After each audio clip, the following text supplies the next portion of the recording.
চাচ্ছি সেটা হলো এক্সেলের ব্ল্যাঙ্ক রো কিভাবে ডিলিট করবেন। অ্যাকচুয়ালি আমি বুঝাচ্ছি যে একসাথে অনেকগুলা ব্ল্যাঙ্ক রো থাকলে সেটা কিভাবে ডিলিট করবেন। যেমন একটা ডাটা ফাইল আমি স্যাম্পল হিসেবে বানাইছি, সেটা দেখাচ্ছি। যেমন আপনি একটা ফাইল পেলেন, ফাইলটা অনেক লার্জ ফাইল, শুধু এটুক না, এটা স্যাম্পল, আর অনেক বেশি লার্জ ফাইল পেলেন এবং সেখানে এরকম অনেকগুলো ব্ল্যাঙ্ক ঘর আছে। সাধারণত ব্ল্যাঙ্ক থাকলে আমরা সিলেক্ট করে মাউসের রাইট বাটন ক্লিক করে ডিলিট প্রেস করলে ডিলিট হয়ে যাবে, অথবা ওই কলামটা সিলেক্ট, ওই রোটা সিলেক্ট করে কন্ট্রোল মাইনাস, তাহলেও এটা হয়ে যাবে।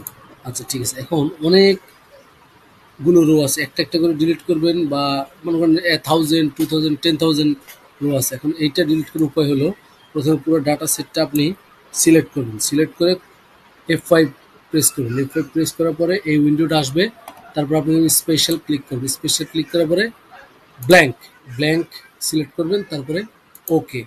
ওকে দেওয়ার পর দেখুন আপনার ব্ল্যাঙ্ক রোগুলো সিলেক্ট হয়ে গেছে। তারপরে এখানে কন্ট্রোল মাইনাস, এই যে শিফট সেল আপ সিলেক্ট করা থাকবে, এটা সিলেক্ট করুন, ওকে। ওকে, এই যে আপনার ব্ল্যাঙ্ক রো সব সিলেক্ট হয়ে গেছে।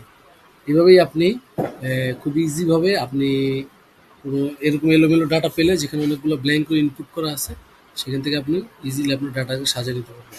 Thank you.